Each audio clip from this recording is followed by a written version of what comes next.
close games. And they play tough. They just keep losing.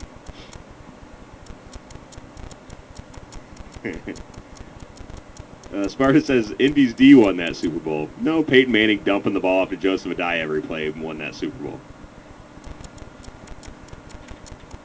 Yeah, and Grossman turns the ball. That's what he does, though. Grossman turns the ball over. I mean, that's what he does. And that, too, goes back on the coaching.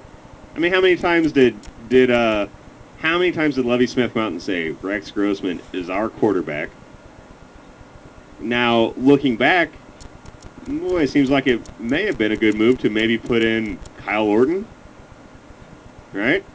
Maybe? I think you'd had a better shot with Kyle Orton than with Rex Grossman.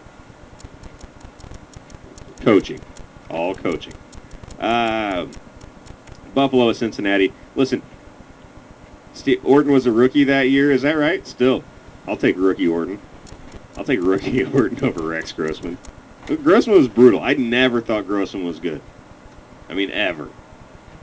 I knew that season exactly what happened. The Bears caught everybody sleeping because nobody was used to the Bears ever throwing the ball ever, because they didn't. And Sparta, you're a Bears fan, right? So you remember pre-Rex Grossman. The Bears' offensive game plan was this: run to the line, run into the line, run into the line, punt for field position, right? Hold them on defense.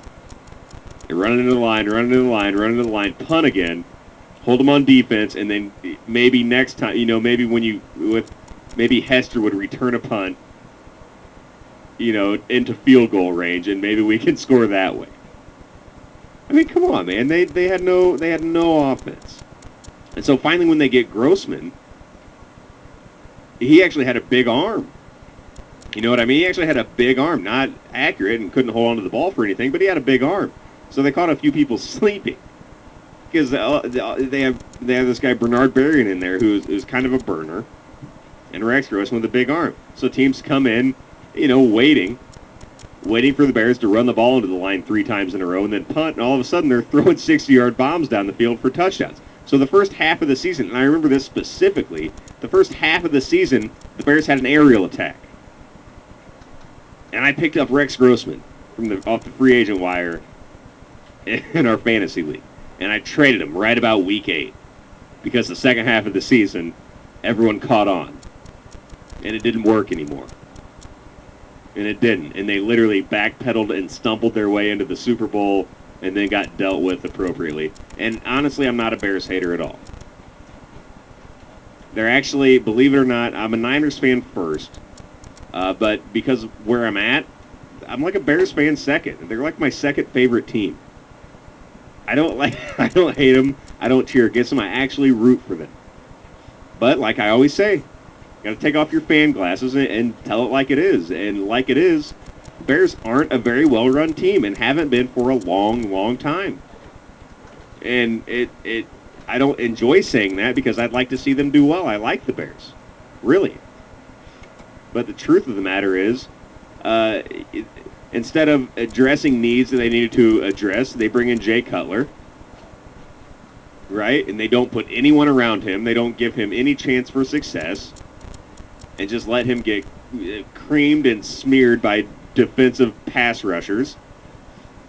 And then they let him take all the blame for the interceptions and the bad play. And then, and it's like you're not even giving this guy anything to work with here. I mean, give him somebody that can block. Give him at least 3 seconds. Give him at least 2 seconds to throw the ball. Give him a receiver to throw to. Give him something. Don't give him Mike Martz. That's not the answer. Mike Martz is never the answer. Listen, if Mike Martz was the answer, he wouldn't have a new place to coach every season. He doesn't last anywhere longer than a year. You bring in Mike Martz. Oh, that'll fix it. No, that never fixes it. Sparta Saint says, how many Super Bowls do the Niners win if they hadn't got Joe Montana or Steve Young? None in those years. But how many does Joe Montana win without, everyone around him? How many does Steve Young win with no Jerry Rice? 0. Yeah, 0. got to have a quarterback for one, and a quarterback has to have targets. That's two. You also have to have a good offensive line, good defense, which the Niners always had. You know, that's you got to put pieces in place, man. That's Niners have rings, Bears have a ring, and it was 25 years ago. You got to have pieces in place. I mean, they had a few pieces in place, and that was the last time they had.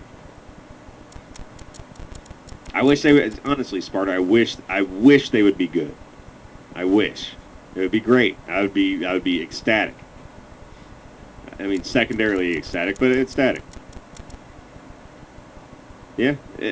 Sparta says Niners had all the pieces and then they got a great QB. No, not true. Actually, that when Joe Montana hit Dwight Clark in the end zone, there was no Jerry Rice then.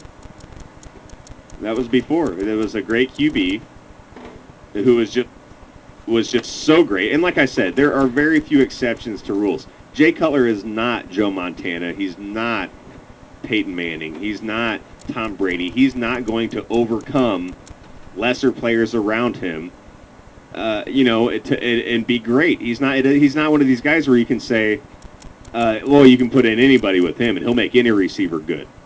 You know what I mean? There's only a few guys. He's not one of those guys. He's a really good quarterback. He's a Pro Bowl caliber quarterback. He has the talent to win a Super Bowl.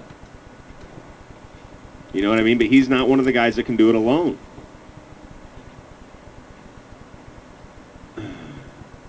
You know, but he's good, though. He is really good. You know, and he's better than he gets credit for.